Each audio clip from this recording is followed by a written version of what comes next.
전쟁의 승패를 결정짓는 중요한 요소는 첨단 무기와 전투 차량입니다.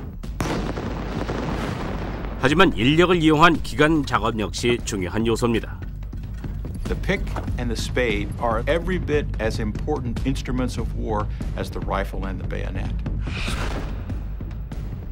전쟁이 시작됐을 때부터 공병대는 지휘관들에게 없어서는 안 될 존재였습니다. 공병대는 독창적이고 현명하며 혁신적으로 문제를 해결했습니다. 성에서의 전투부터 참호전까지, 적의 성벽에 이르는 길을 만드는 일부터 지하 터널을 만드는 일까지, 공병술은 지휘관들이 전투를 지휘 통제하는 데 매우 중요한 요소였습니다.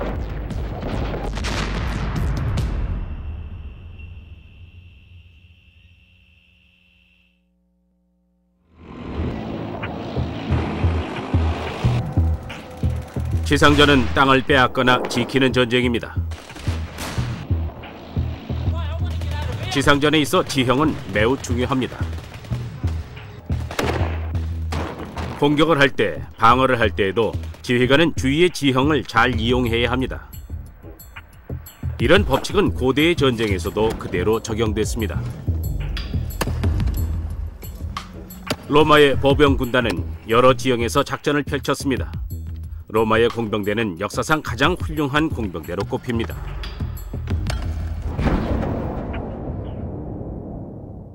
서기 122년의 일입니다. 잉글랜드와 스코틀랜드의 경계가 위치한 이곳에 로마의 황제 하드리아노스는 장벽을 세워 로마의 북쪽 국경을 방어했습니다. 당시 로마의 최우수 건축 공법이 동원됐습니다. 주위의 울퉁불퉁한 지형을 그대로 이용했죠. 길이는 118km로 주위에는 요새를 구축했습니다. 방어를 철저히 하겠다는 하드리아누스의 목적을 확실하게 보여주었죠. If you have a long frontier and you don't have adequate number of people who can be deployed, then you build a wall and that keeps the enemy out and it can be guarded at much less cost. 그보다 700년 전에 세워지기 시작한 중국의 만리장성처럼 하드리아누스 방벽도 로마 제국에 쳐들어오려는 적들에게 강력한 경고의 메시지를 전하고 있습니다.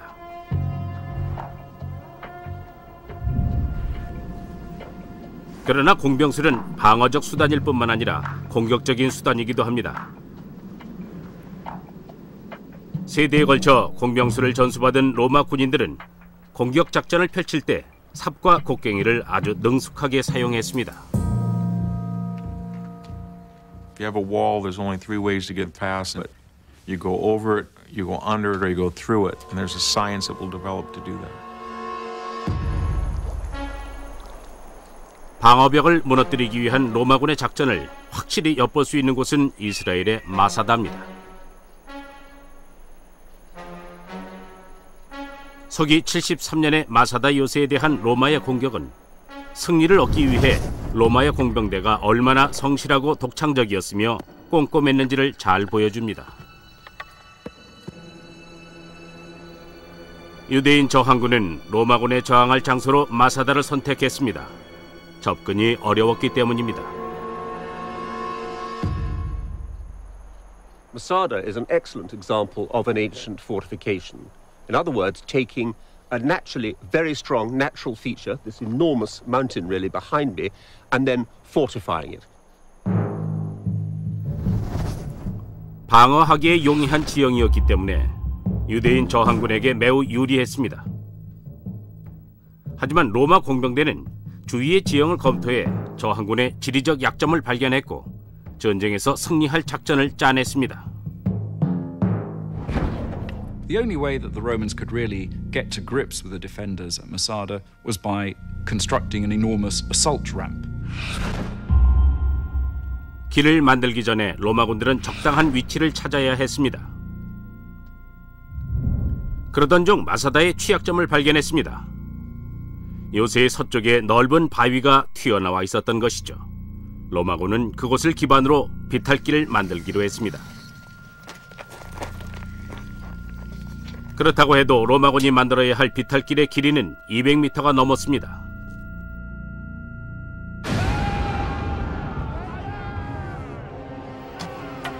비탈길의 경사가 낮아야 무기와 병사들을 탑재한 공성탑을 요새의 벽면까지 끌어올릴 수 있습니다. 정상에 오르고 나면 공성탑 안에 무기를 갖춘 병사들이 방벽을 두드려 깰 수 있습니다. 로마군은 비탈길을 만드는 병사들을 위해 투석기를 이용해 방벽 정상으로 끊임없이 돌을 날렸을 것입니다.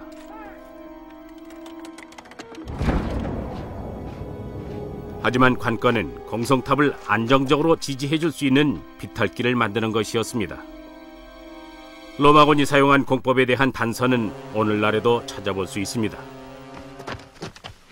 Now these bits of timber here have been here for nearly 2,000 years. They were laid by Roman legionaries when they were building this immense ramp behind us. We think there's some form of reinforcing, rather like we have steel rods in concrete today to hold that together. So these timbers were driven in horizontal layers to try and keep the ramp in one compact mass.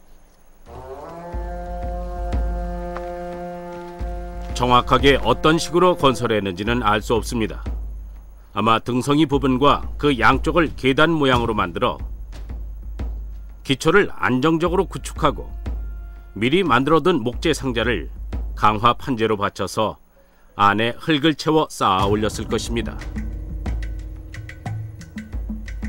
이제 비탈길은 공성탑의 무게를 견딜 수 있을 만큼 튼튼합니다. 로마군은 공병술로 높이의 차이를 극복하고 방벽을 공격해 이 산악 요새가 갖고 있는 약점을 집요하게 공격했습니다. The towers at Masada do not project out beyond the wall line. This does not allow for any flanking fire. It reduces their defensive capability quite substantially. So what we have at Masada is essentially a passive defensive system. 수비군은 이런 식의 계획된 공격을 버텨낼 수 없었습니다. 기원전 50년에서 서기 150년 사이 대포술과 함께 발전한 로마 공병술은 제국의 발전에 매우 중요한 역할을 했습니다. 수세기가 지난 후에야 수비군은 이런 체계적 공성작전에 대한 효과적인 대응책을 고안해냈습니다. 1188년의 중동입니다.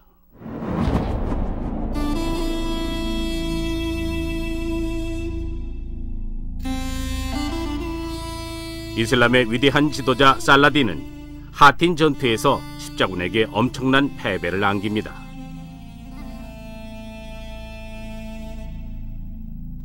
하지만 살라딘은 팔레스타인을 장악하기 위해 십자군을 오늘날의 시리아에 있는 크락데 슈발리에 성 등으로부터 몰아내야 했습니다.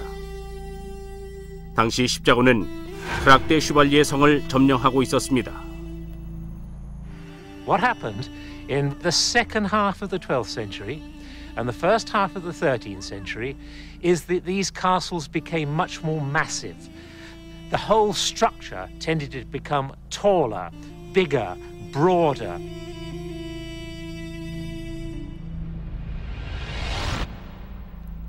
크락데 슈발리에 성은 오직 한 가지 특별한 목적으로 지어졌는데 바로 철저한 방어입니다. 그 첫 번째 예는 막루탑으로 그 위에 투석기를 배치해도 될 정도로 튼튼하게 설계됐습니다. 이 새로운 종류의 평형추 시스템 투석기는 350m 이상 떨어진 공격 부대를 타격할 수 있었습니다. 더 대단한 것은 막루들이 성의 바깥쪽에 위치하도록 되어 있어 앞쪽, 뒤쪽, 옆쪽으로까지 발사가 가능하다는 것입니다. 성의 기술자들은 다중 방어 시스템을 구축하고 싶었습니다. 그래서 선택한 한 가지 방안이 바로 동심 성벽이었습니다. Concentric walls on a castle mean an outer defense and an inner defense. And you can, in fact, have an outer, a middle, and an inner. You can take this thing quite a long way. It gives you defense in depth. 겹겹의 방어벽은 그 높이 또한 만만치 않습니다. One of the vital features of concentric design is that your inner fortifications, your inner line of wall, has to be higher than your outer, so that if the enemy does take the outer wall, they cannot use it as a fortification for themselves. They are completely overlooked by archers and defenders on the inner wall. 혹시 최악의 상황이 벌어져 성문이 뚫린다 해도 동심 성벽의 성은 방어선을 뒤로 물릴 수 있습니다.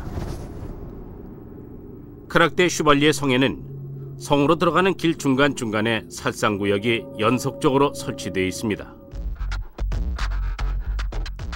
이 페인트볼 총으로 데이빗 박사가 시범을 보이겠습니다. 안전 헬멧을 착용한 사람이 성 안으로 침투한 공격병의 역할입니다. 데이빗 박사의 표적이 되겠죠.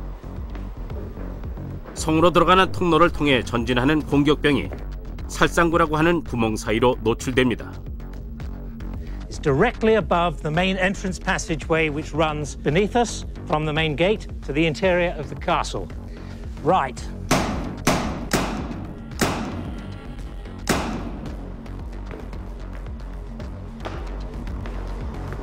If the defenders fail to get the attacker during the first opportunity to shoot, they'll have plenty of others.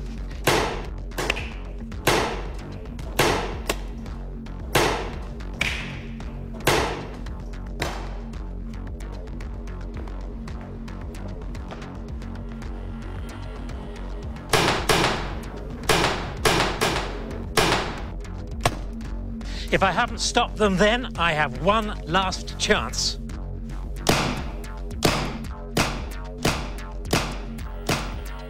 이 살상구를 통해서 성을 설계할 때 수비를 위한 위치 선정에 얼마나 신경을 썼는지 알 수 있습니다. 그리고 실제 전투에서 진가를 발휘했죠. 1188년 크락대 슈발리에를 점령한 십자군은 살라딘의 공격을 성공적으로 막아냈습니다. 이러한 다중 방어는 오늘날의 공병술에서도 매우 중요하게 여겨지고 있습니다.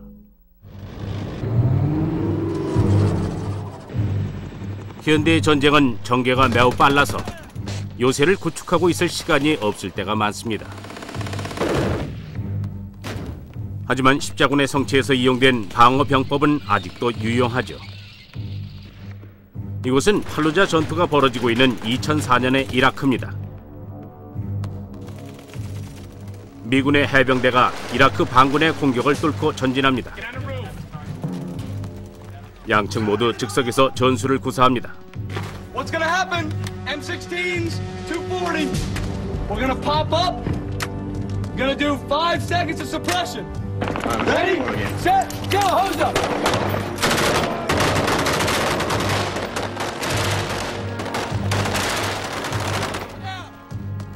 계속 이동하며 싸우는 가운데 옥상을 점령한 미군은 높이 면에서도 유리하고 옥상의 벽 덕분에 방어도 더 쉽습니다. 적군들을 위에서 내려다보며 총알 세례를 날릴 수 있으니까요.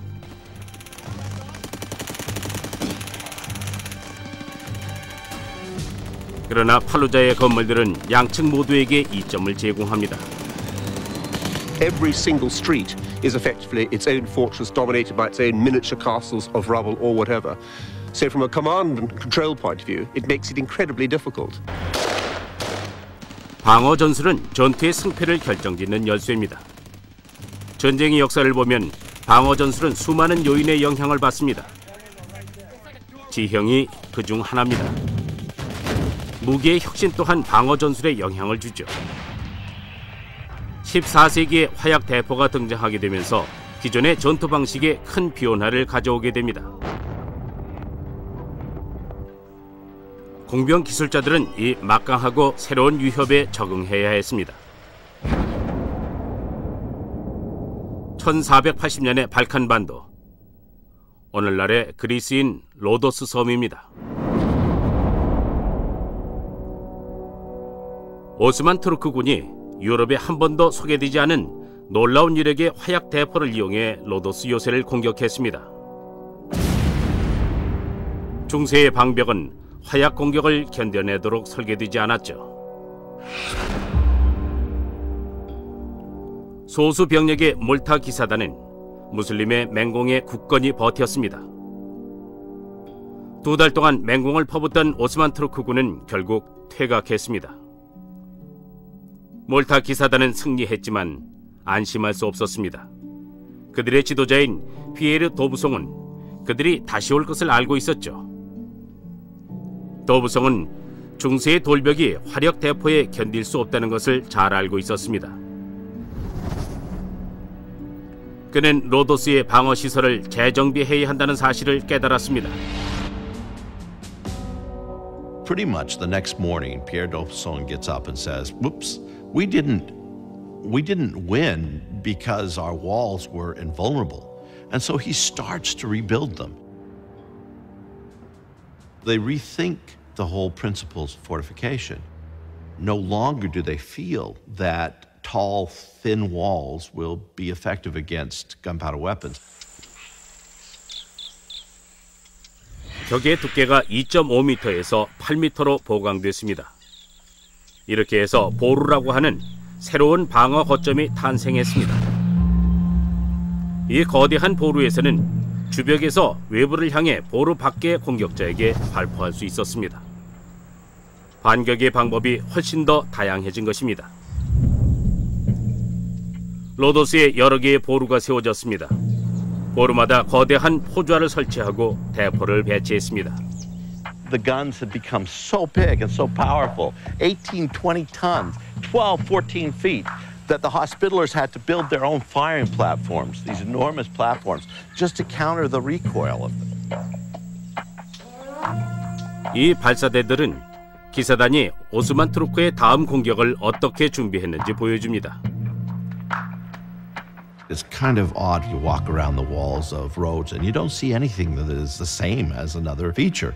It's almost as if they're experimenting with everything that anybody thinks of that might preserve the city from the guns of the Ottoman Turks. 외루라고 부르는 이 독립된 구조의 방벽은 도부송이 해자를 확대하면서 만든 수많은 것들 중 하나입니다. 방어력을 향상시키기 위한 것이죠. Instead of just digging 50 meters of moat, he leaves this outerwork in the middle of the moat. Now the attackers have to go down one side of the moat, defeat the outerwork, go down the other side of the moat, and now they get to attack the walls. 1522년 6월, 오스만 투르크가 다시 쳐들어왔습니다. 오스만 투르크의 군주인 슐레이만 대제가 수만 명의 병사들을 이끌고 포위 공격을 시작했습니다. 하지만 그들을 상대하는 몰타 기사단은 6,000명에 불과했습니다. I don't think that anything like the 1522 siege had been seen in warfare ever before. 끝없이 밀어닥치는 오스만의 공격이 새로이 강화된 로도스의 성벽을 두드렸습니다. The Knights Hospitaller would kill 1,000 and they'd look up and there'd still be 20,000 because another 1,000 had arrived from Turkey. There's one eyewitness, Jacques de Bourbon, and he talks about the blood being so thick on the ground, so many Ottomans being killed, that you can't see actual dirt. It's just blood. 오스만 투르크는 로도스의 성벽을 부수려다 수천 명을 잃었지만 계속 공격을 퍼부었습니다. 6개월의 포위 공격 끝에 결국 몰타 기사단도 큰 손실을 입고 항복을 하기에 이르렀습니다. In the end, Suleiman the Magnificent, the one who wins, this young sultan, admits to the Hospitallers that he had lost 103,000 men to take Rhodes, and that he'd gladly lose 103,000 more. 몰타 기사단은 패했지만 혁신적인 방법으로 만들어진 로도스의 방벽이 얼마나 견고했는지는 증명되었습니다. Pretty soon, all throughout Europe and all throughout the Middle East, people are building forts just like the Hospitallers had built in Rhodes. 로도스의 요새는 화약 대포에 대응하기 위한 수많은 방법들 중에 하나였습니다. 이탈리아에서는 공병 기술자들이 십자포화가 가능하도록 고안한 삼각형의 보루를 갖춘 별 모양의 요새를 만들었습니다. 방어 공병술의 정교함은 머지않아 새로운 단계에 이르게 됩니다. 1698년의 프랑스 동부, 방어적 설계의 절정을 보여줄 한 요새의 건설 공사가 한창 진행 중입니다. 뇌프 브리작입니다. 오늘날의 뇌프 브리작은 아주 작은 마을로 독일의 국경과 가깝습니다. 이 요새는 프랑스의 뛰어난 공병 기술자인 세바스티앙 보방에 의해 설계되었습니다. 그는 요새 건설에 관해 공부한 귀족이었습니다. Everybody learned the rudiments of fortification. They learned it because the nobility was still the warrior class, and fighting in this time had to do with knowing the techniques of fortification. 보방의 재능은 매우 뛰어났습니다. 그가 등장했던 시기의 프랑스는 전쟁 중으로 유럽의 거의 모든 나라가 프랑스 국경에 몰려들고 있었습니다. 보방은 160개의 요새를 새로 만들거나 개조했습니다.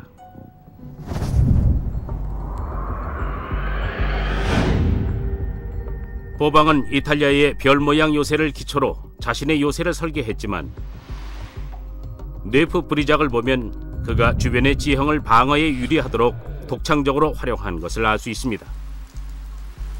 Right now, I'm walking just outside Neuf-Brisach. What's really amazing about it is that from where you are right now, you can't even see all the ditches. There's countryside all around, but it just looks like we're walking on a slightly hilly terrain, when in fact we're only 20 meters away from all the fortification ditches. 눈에 잘 띄지 않으면서도 교묘하게 고지대에 위치해 있습니다. The ground is gently sloping upwards. It was calculated very carefully by Vauban so that the height advantage would still belong to the people inside the fortifications. Suddenly, here you are, and you have the counterscarp, you have the ditch, you have this vast protection of the fort. At the time, all you would have seen from this point of view was earth and the barrels of guns and cannons pointed at you from soldiers positioned on the ramparts.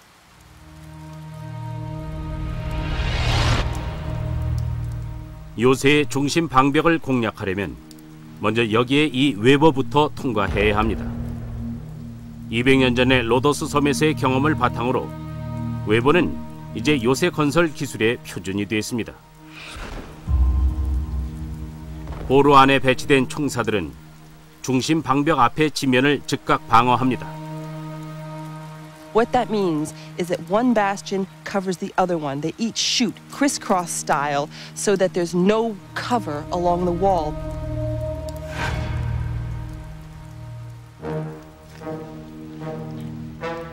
이 요새는 보루 안의 수비군이 어디든 볼 수 있도록 설계되어 있습니다.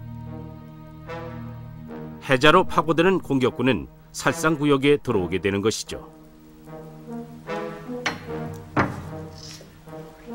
뇌프 브리작은 실전에서 검증된 적이 없지만 많은 요새가 보방의 설계를 따라했습니다. 다른 나라에서도 마찬가지였습니다.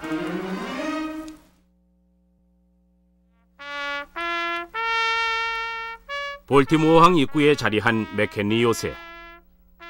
1814년 미국 수비대가 이곳에서 영국 해군이 퍼붓는 엄청난 폭격을 견뎌냈고 이와 더불어 미국의 애국가가 만들어졌습니다. Fort McHenry is very much indebted to the Vauban style and the French influence. In fact, Fort McHenry was built by 3 different French military engineers. 맥켄리 요새도 뇌프 브리작처럼 별 모양이며 각 지점마다 보루가 있습니다. 흙으로 다진 방벽과 위로도 똑같습니다. During the British bombardment, they fired over 1,800 heavy 13-inch, 200-pound exploding shells at Fort McHenry. So you can imagine those bombs raining down and exploding over the fort. But the design of the fort and its thick, heavy walls helped shelter the men. 맹렬한 공격이 가해졌지만 수비군은 버텨냈습니다. 그렇게 미국 수비군은 영국군을 몰아냈죠. 맥케니 요새의 성공적인 방어는 보방의 덕이었습니다. 그 이후로도 공병술은 엄청나게 변화한 무기 기술에 적응하면서 다시 한번 발전하는 모습을 보여주게 됩니다. 1864년 7월 미국 남북전쟁. 버지니아주의 피터스버그 마을이 포위됐습니다. 바야흐로 참호전의 시대가 시작됐습니다. 남부연합군의 로버트 E. 리 장군은 피터스버그를 지키기 위해 16km의 긴 방어선을 구축했습니다. 그의 상대는 북부연합의 율리시즈 S. 그랜트 장군이었습니다. 양군은 모두 참호를 팠습니다. The increased lethality of the battlefield because of rifled weapons caused first soldiers and then later their generals to alter the ground at every opportunity. Dig that field fortification, get your people underground so that the attacker had to come at you from a position of disadvantage. 높은 돌담 성벽은 사라졌습니다. 이제 방어전의 중심은 땅을 파서 만든 참호로 옮겨졌습니다. 공격 진영인 북부연합은 남부연합군의 참호 방어선을 돌파해야 했습니다. 북부연합군의 장교인 헨리 프레진츠는 전 광산 기술자로 기막힌 작전을 고안해냈습니다. He was indicative of a new kind of soldier that really represented the popularization of scientific and technical knowledge, and were able to apply that during the war. 플레진츠는 비밀 공병 작전을 제안했습니다. 남부연합의 방어선 아래에 터널을 판 다음 밑에서 폭파시키자는 제안이었죠. 그의 계획은 156m를 파내려가는 것이었습니다. 하지만 그 정도 깊이라면 터널 끝까지 바람을 통하게 하기가 매우 어렵죠. As the miners continued to work, as they breathed out their carbon dioxide, without air coming in to the tunnel, they would have quickly suffocated. Pleasant's solution was quite magnificent in its elegance and simplicity.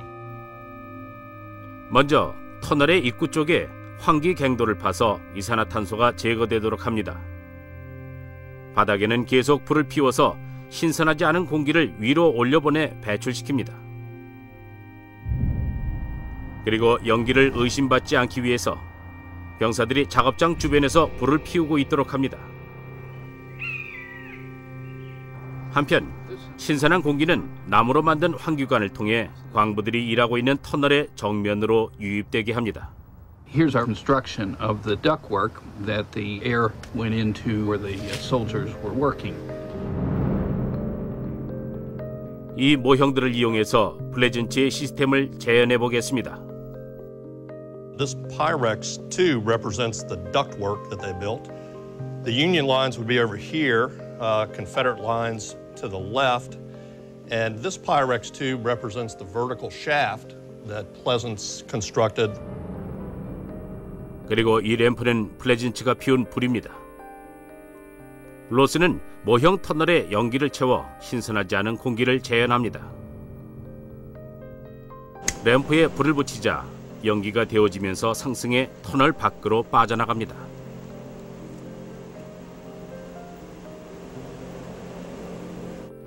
종이가 펄럭이면서 터널의 병사들이 숨을 쉬도록 신선한 공기가 유입되고 있음을 보여줍니다.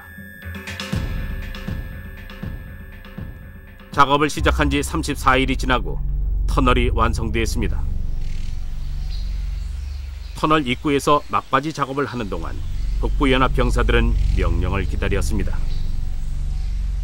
At the end of it, in kind of a T shape, they had two 30-foot galleries where they would store 4 tons of black gunpowder.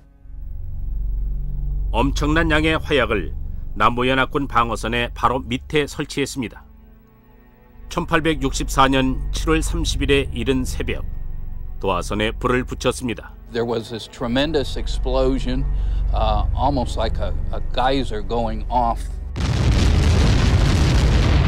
Body parts, wagon wheels, cannons, huge pieces of dirt the size of a house began to rain down. The Confederate lines that had stood seconds before were now obliterated, and what was left was an enormous crater. 278명의 남부연합 병사들이 사망했습니다. 하지만 폭발이 일어난 지점을 우회하지 않고 곧바로 진격해서 들어간 후발 공격대가 진격에 실패해 결국 원래의 방어선으로 퇴각했습니다.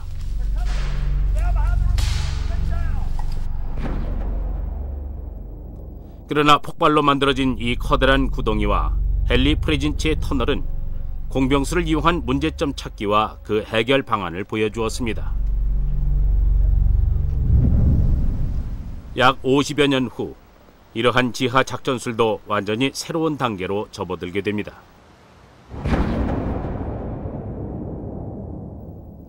(1916년) 봄 1차 세계대전 프랑스의 베르댕 전장입니다.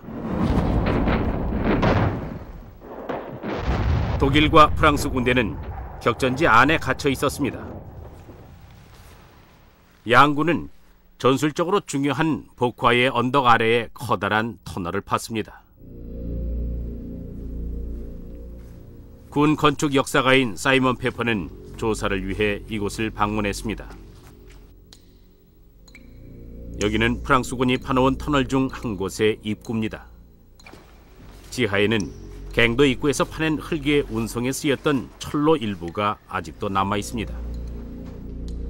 Below the hill of Vauquois, there is an absolute mass of tangled network of tunnels, each one trying to get under the enemy's tunnels so that they could destroy them or break into them and kill the miners.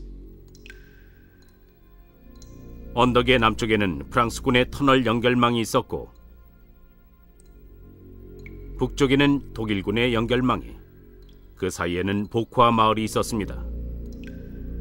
총 17km가 넘는 길이의 터널이 뚫려 있었죠. 프랑스군은 하루 작업량을 마치면 터널을 나올 수 있었지만 독일군은 그렇지 않았습니다. Their men lived in the tunnels for weeks at a time, lodging in little dugout chambers off the main galleries. 독일군의 흔적은 사방에서 발견됩니다. 이곳의 벽에는 철십자의 훈장이 새겨져 있습니다. All warfare is horrible, but the underground war of mining and countermining must be amongst the most horrible in most people's imagination, where you're operating in the dark, in foul conditions, running with water, trying to work quietly so that you weren't overheard by the enemy, at risk either of being blown to eternity or suddenly find your workings invaded by fighters armed with clubs and knives for a grim fight in the dark.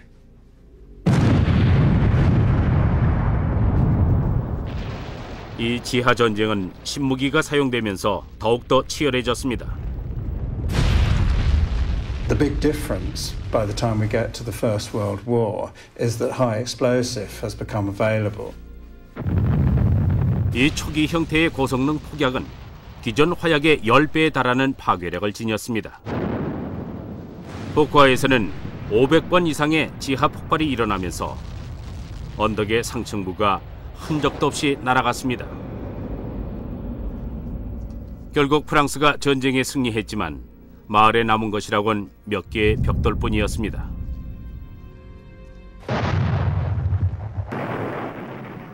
(1차) 세계대전에서의 공병 방어 기술은 지하에서만큼이나 지상의 전장에서도 발달했습니다. 서부전선에 펼쳐진 참호의 바로 앞에 대단히 새롭고 효율적인 장애물이 등장했으니 바로 철조망입니다. 19세기 후반에 나타난 이 농경 발명품은 순식간에 군사적인 잠재성을 드러냈습니다. 방어를 용이하게 해주면서 적의 진격 속도를 저해하고 그들을 살상지역으로 몰아넣었습니다.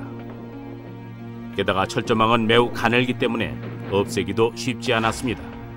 You walk up to the barbed wire and there's no way to get past and there's really no way back either and the enemy machine guns which are trained on you are going to cut you down.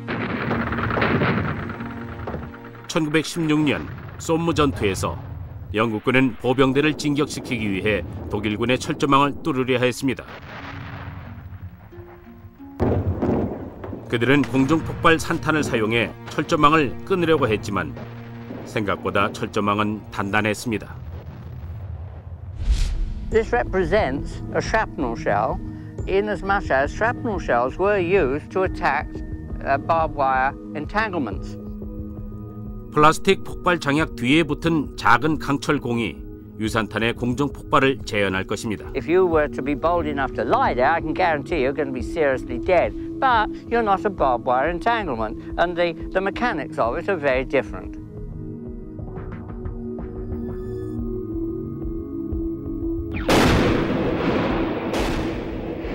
철조망 약 1m 위에서 폭발했습니다.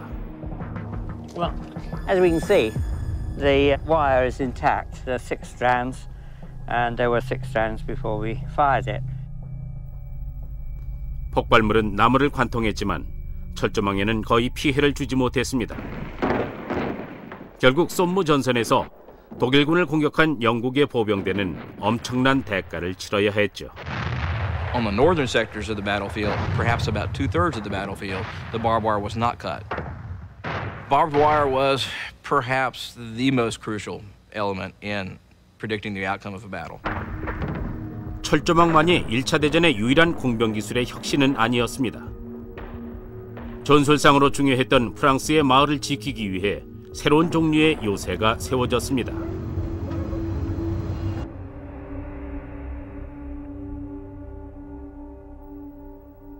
두아몽 요새는 베르댕 마을의 방어를 위해 세워졌으며 메주강의 필수 횡단 지점에 위치하여 프랑스군의 중요 방어 기점이 됐습니다. 적군의 증강된 전력과 사정거리에 맞서기 적합한 구조였죠. Most of these fortifications are underground, and the tops of them are protected by earth to absorb the shock and the concussion of artillery blasts. 그러나 두아몽을 보호하는 건 흙뿐만이 아니었습니다. 맨 처음 요새가 세워진 건 1870년대였지만 30년이 흐르고 프랑스인들은 요새가 구식임을 알게 됐죠. We're on the south face of Fort Douaumont. What we can see here is very clear evidence of the upgrade that took place shortly before the First World War. The light-coloured stone is the original design for the fort. The grey material, the concrete here, is the massive thickening that took place in response to the added power of artillery. 두아몽은 급진적인 군부가 바라는 이상적인 요새입니다. The fortress system at Verdun is not one fort, and it's not one gigantic set of walls that connect one another. What it is instead is a system of large forts and smaller forts, what the French called ouvrages, that are designed to protect one another and cover one another. 19개의 요새가 촘촘히 이어져 베르댕을 방어합니다. 이 시스템 역시 서로를 지원하는 형태를 가진 보반 요새의 보루처럼 서로의 방어 구역이 겹치게 되죠. 각각의 요새는 적군이 대포를 사용해 방어벽을 부수려고 시도할 때 공격을 무력화시킵니다. The big gun here, the 150mm, was capable of firing some miles and would defend the neighbouring forts by sweeping the ground in front of them and sometimes even sweeping the tops of them. 그 대신 두아몽 요새는 근처의 요새에서 지원을 받을 수 있었습니다. The loss of a fort did not necessarily mean that the entire system collapsed. You could still fight from the other forts. 십자군 전쟁 때 사용됐던 동심성벽 구조의 요새처럼 방어벽 두께 싸움이 시작됐죠. 그러나 현대전다운 면모도 갖추었습니다. 베르댕 요새 시스템은 중요한 전투를 통해 시험받게 됩니다.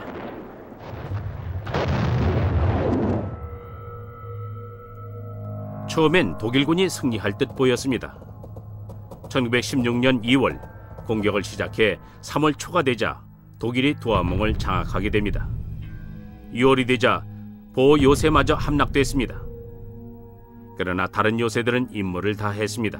While 2 of the major forts fall, Douaumont is the largest of the forts by far. The system itself holds, and as a result, the Germans don't get into Verdun and they can't cross the Meuse River in force. 프랑스군은 10월에 도아몽 탈환에 성공하고 마침내 베르댕 전투에서 승리했죠. 이 승리는 전후 프랑스 군사령부에 큰 영향을 미쳐 미래를 대비해 프랑스를 요새화하기에 이릅니다. After the war, the idea was to extend these fortifications along the border to protect the country against a new kind of attack. 프랑스 수뇌부는 급격한 국내 출산율 하락 때문에 독일과의 전쟁에서 불리해질 수도 있다는 것을 깨달았습니다.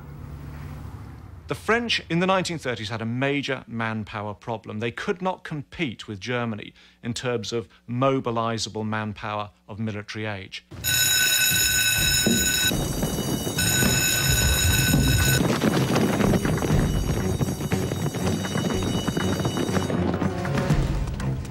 그들의 해결책은 마지노선이었습니다. France's Maginot Line blazes into action.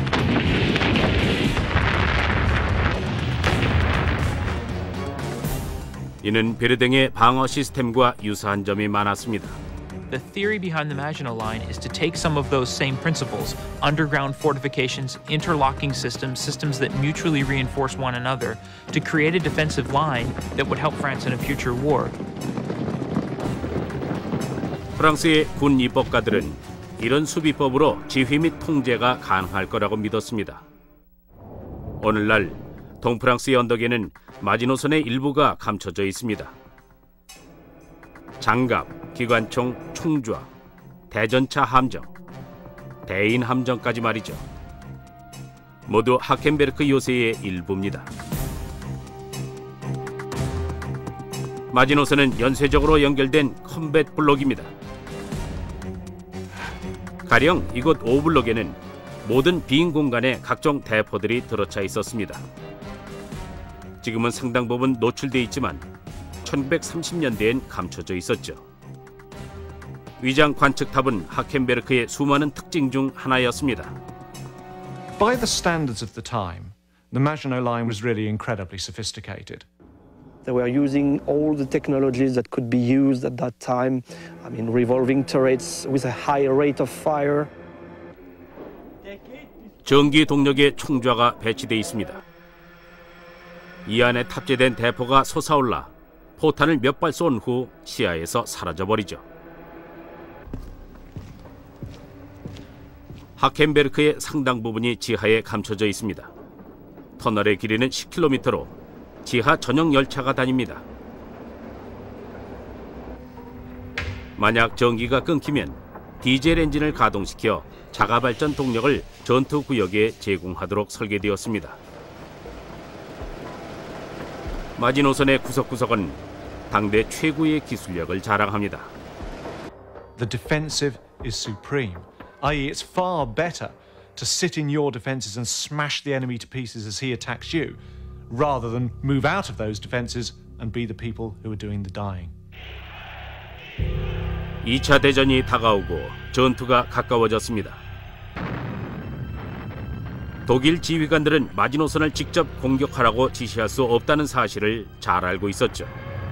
대신 고정된 방어 시설의 약점을 공략했습니다. And it's hardly surprising that when they launched their major attack against France in 1940 that they would not do so in northeastern France, which was very well defended, but rather through Belgium, which was a lot more weakly defended. The Maginot Line did its job. The Germans did not attack it in 1940. They went around it because they respected the power of the Maginot Line. 성공의 비결은 속도와 기동성이었습니다. 마지노선을 구시대의 유물로 만들었죠. 전격전, 신속한 전차와 공습용 비행기의 동시 공격을 뜻하는 이 작전이 전쟁에서 빛을 발했습니다. 독일군은 벨기에 진격이 가능해졌고 프랑스는 국경의 취약점을 드러내게 된 것입니다. 이러한 경험에도 불구하고 독일은 태평양 방벽을 통해 똑같은 한계를 지닌 고정 방어선을 사용하는 실수를 저질렀습니다. 거대한 이 콘크리트 방어벽은 서유럽의 해안선을 따라 건설됐죠. 그러나 1944년 D-Day, 방어벽이 정복됩니다. When you try to rely upon static defences to defend great long frontiers, really you're never going to achieve the densities of strength that you need to stop an enemy anywhere. The enemy's always got the initiative. He can decide where to attack, in what strength to attack, to what purpose to attack. 2차 세계대전 이후 전쟁의 성공을 결정하는 주요 요소로는 한층 향상된 기동력, 전장의 환경에 빠르게 적응하거나 조직을 변화시킬 수 있는 지휘관의 능력을 꼽을 수 있습니다. 또한 세계 각국의 이해타산이 충돌하는 21세기에는 공병술의 활용이 그 어느 때보다도 중요해졌습니다. 직접 전장을 지휘하고 통제하는 지휘관들은 공격이나 수비에서 유리한 위치를 선점하기 위해 공병술을 사용합니다. 이 영국 공병대는 아프가니스탄의 바그람 공군기지에 임시 요새를 세우고 있습니다.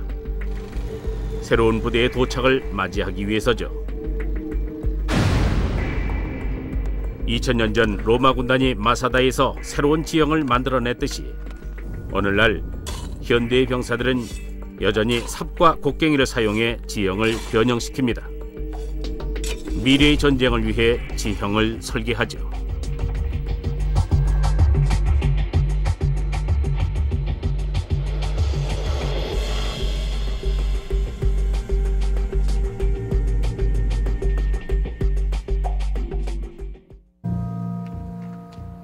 If you have a wall, there's only 3 ways to get past it. You go over it, you go under it, or you go through it. And there's a science that will develop to do that. 방어벽을 무너뜨리기 위한 로마군의 작전을 확실히 엿볼 수 있는 곳은 이스라엘의 마사다입니다. 서기 73년의 마사다 요새에 대한 로마의 공격은 승리를 얻기 위해 로마의 공병대가 얼마나 성실하고 독창적이었으며 꼼꼼했는지를 잘 보여줍니다. 유대인 저항군은 로마군에 저항할 장소로 마사다를 선택했습니다. 접근이 어려웠기 때문입니다. Masada is an excellent example of an ancient fortification. In other words, taking a naturally very strong natural feature, this enormous mountain really behind me, and then fortifying it. 방어하기에 용이한 지형이었기 때문에 유대인 저항군에게 매우 유리했습니다. 하지만 로마 공병대는 주위의 지형을 검토해 저항군의 지리적 약점을 발견했고 전쟁에서 승리할 작전을 짜냈습니다. The only way that the Romans could really get to grips with the defenders at Masada was by constructing an enormous assault ramp. 길을 만들기 전에 로마군들은 적당한 위치를 찾아야 했습니다. 그러던 중 마사다의 취약점을 발견했습니다. 요새의 서쪽에 넓은 바위가 튀어나와 있었던 것이죠. 로마군은 그곳을 기반으로 비탈길을 만들기로 했습니다. 그렇다고 해도 로마군이 만들어야 할 비탈길의 길이는 200m가 넘었습니다.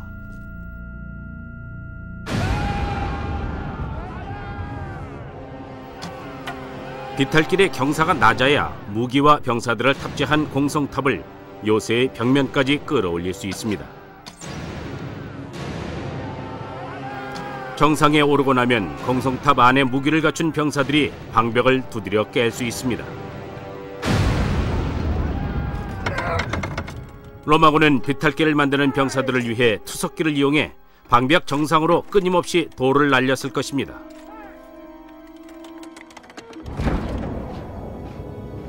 하지만 관건은 공성탑을 안정적으로 지지해줄 수 있는 비탈길을 만드는 것이었습니다. 로마군이 사용한 공법에 대한 단서는 오늘날에도 찾아볼 수 있습니다. Now these bits of timber here have been here for nearly 2,000 years. They were laid by Roman legionaries when they were building this immense ramp behind us. We think there's some form of reinforcing, rather like we have steel rods in concrete today to hold that together. So these timbers were driven in horizontal layers to try and keep the ramp in one compact mass. 정확하게 어떤 식으로 건설했는지는 알 수 없습니다.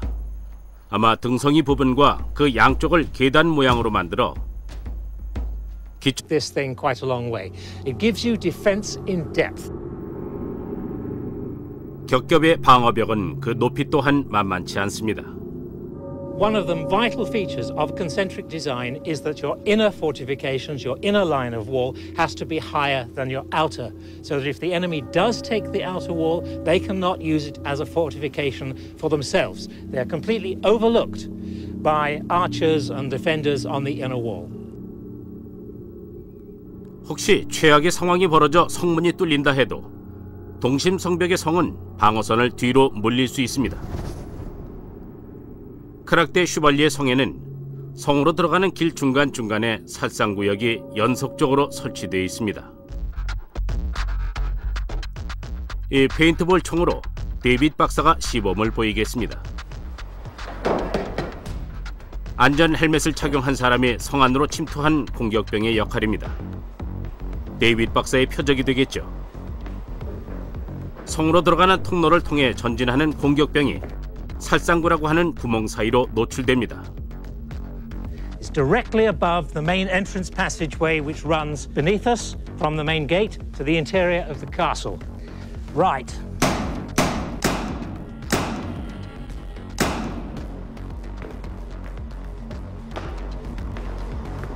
If the defenders fail to get the attacker during the first opportunity to shoot, they'll have plenty of others.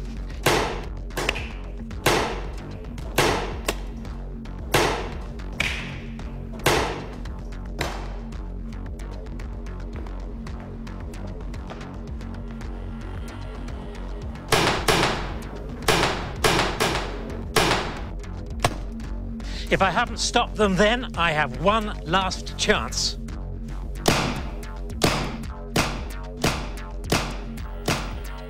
이 살상구를 통해서 성을 설계할 때 수비를 위한 위치 선정에 얼마나 신경을 썼는지 알 수 있습니다. 그리고 실제 전투에서 진가를 발휘했죠. 1188년 크락데 슈발리에를 점령한 십자군은 살라딘의 공격을 성공적으로 막아냈습니다. 이러한 다중 방어는 오늘날의 공병술에서도 매우 중요하게 여겨지고 있습니다.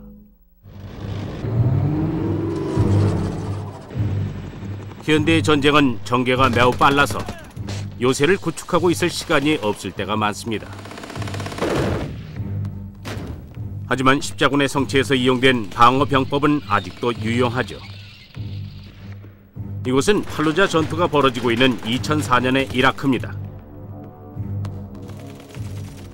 미군의 해병대가 이라크 반군의 공격을 뚫고 전진합니다. 양측 모두 즉석에서 전술을 구사합니다. What's gonna happen? M16s, 240. We're gonna pop up. Gonna do 5 seconds of suppression. Ready, set, go, hose up.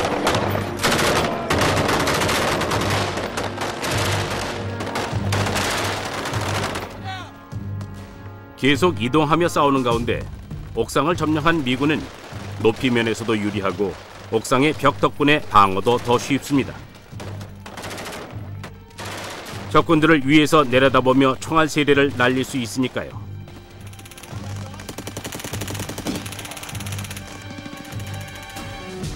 그러나 팔루자의 건물들은 양측 모두에게 이점을 제공합니다. Every single street is effectively its own fortress dominated by its own miniature castles of rubble or whatever. So from a command and control point of view, it makes it incredibly difficult. 방어 전술은 전투의 승패를 결정짓는 열쇠입니다. 전쟁의 역사를 보면 방어 전술은 수많은 요인의 영향을 받습니다. 지형이 그중 하나입니다. 무기의 혁신 또한 방어 전술에 영향을 주죠. 14세기에 화약 대포가 등장하게 되면서 기존의 전투 방식에 큰 변화를 가져오게 됩니다. 공병 기술자들은 이 막강하고 새로운 위협에 적응해야 했습니다. 1480년의 발칸반도, 오늘날의 그리스인 로도스 섬입니다. 오스만 투르크군이 유럽에 한 번도 소개되지 않은 놀라운 유력의 화약 대포를 이용해 로도스 요새를 공격했습니다. 중세의 방벽은 화약 공격을 견뎌내도록 설계되지 않았죠. 소수 병력의 몰타 기사단은 무슬림의 맹공에 굳건히 버텼습니다. 2달 동안 맹공을 퍼붓던 오스만 투르크군은 결국 퇴각했습니다. 몰타 기사단은 승리했지만 안심할 수 없었습니다. 그들의 지도자인 피에르 도브송은 그들이 다시 올 것을 알고 있었죠. 도브송은 중세의 돌벽이 화력 대포에 견딜 수 없다는 것을 잘 알고 있었습니다. 그는 로도스의 방어 시설을 재정비해야 한다는 사실을 깨달았습니다. Pretty much the next morning, Pierre d'Aubusson gets up and says, "Whoops, we didn't win because our walls were invulnerable." And so he starts to rebuild them. They rethink the whole principles of fortification. No longer do they feel that tall, thin walls will be effective against gunpowder weapons. 벽의 두께가 2.5m에서 8m로 보강됐습니다. 이렇게 해서 보루라고 하는 새로운 방어 거점이 탄생했습니다. 이 거대한 보루에서는 주벽에서 외부를 향해 보루 밖의 공격자에게 발포할 수 있었습니다. 반격의 방법이 훨씬 더 다양해진 것입니다. 로도스에 여러 개의 보루가 세워졌습니다. 보루마다 거대한 포좌를 설치하고 대포를 배치했습니다. The guns had become so big.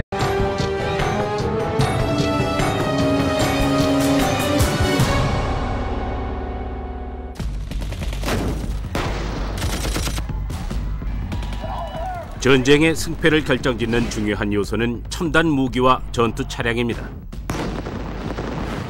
하지만 인력을 이용한 기관 작업 역시 중요한 요소입니다. The pick and the spade are every bit as important instruments of war as the rifle and the bayonet. 전쟁이 시작됐을 때부터 공병대는 지휘관들에게 없어서는 안 될 존재였습니다.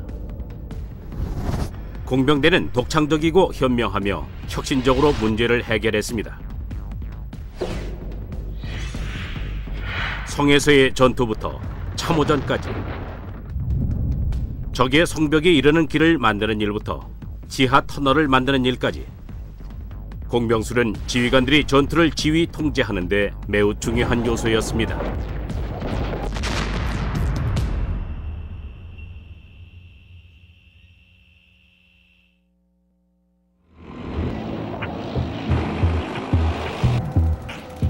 지상전은 땅을 빼앗거나 지키는 전쟁입니다. 지상전에 있어 지형은 매우 중요합니다. 공격을 할 때, 방어를 할 때에도 지휘관은 주위의 지형을 잘 이용해야 합니다. 이런 법칙은 고대의 전쟁에서도 그대로 적용됐습니다. 로마의 보병 군단은 여러 지형에서 작전을 펼쳤습니다. 로마의 공병대는 역사상 가장 훌륭한 공병대로 꼽힙니다.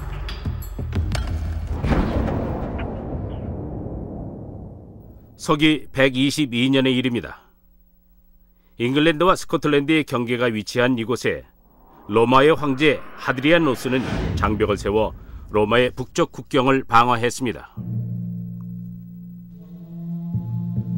당시 로마의 최우수 건축 공법이 동원됐습니다. 주위의 울퉁불퉁한 지형을 그대로 이용했죠. 길이는 118km로 주위에는 요새를 구축했습니다. 방어를 철저히 하겠다는 하드리아누스의 목적을 확실하게 보여주었죠. If you have a long frontier and you don't have adequate number of people who can be deployed, then you build a wall, and that keeps the enemy out and it can be guarded at much less cost. 그보다 700년 전에 세워지기 시작한 중국의 만리장성처럼 하드리아누스 방벽도 로마 제국에 쳐들어오려는 적들에게 강력한 경고의 메시지를 전하고 있습니다.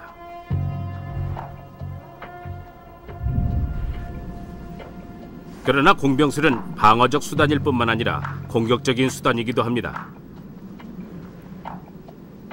세대에 걸쳐 공병수를 전수받은 로마 군인들은 공격 작전을 펼칠 때 삽과 곡괭이를 아주 능숙하게 사용했습니다. 저를 안정적으로 구축하고 미리 만들어둔 목재 상자를 강화 판재로 받쳐서 안에 흙을 채워 쌓아 올렸을 것입니다. 이제 비탈길은 공성탑의 무게를 견딜 수 있을 만큼 튼튼합니다. 로마군은 공병술로 높이의 차이를 극복하고 방벽을 공격해 이 산악 요새가 갖고 있는 약점을 집요하게 공격했습니다. The towers at Masada do not project out beyond the wall line. This does not allow for any flanking fire. It reduces their defensive capability quite substantially. So what we have at Masada is essentially a passive defensive system. 수비군은 이런 식의 계획된 공격을 버텨낼 수 없었습니다. 기원전 50년에서 서기 150년 사이 대포술과 함께 발전한 로마 공병술은 제국의 발전에 매우 중요한 역할을 했습니다.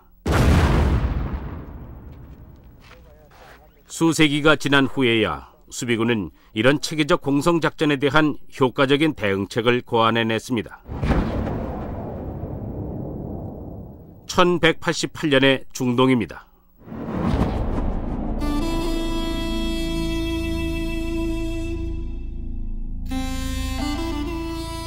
이슬람의 위대한 지도자 살라딘은 하틴 전투에서 십자군에게 엄청난 패배를 안깁니다.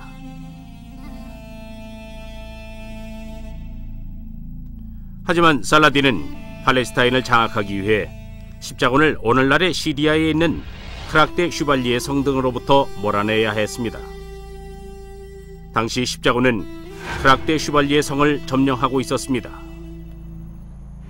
What happened in the second half of the 12th century and the first half of the 13th century is that these castles became much more massive. The whole structure tended to become taller, bigger, broader.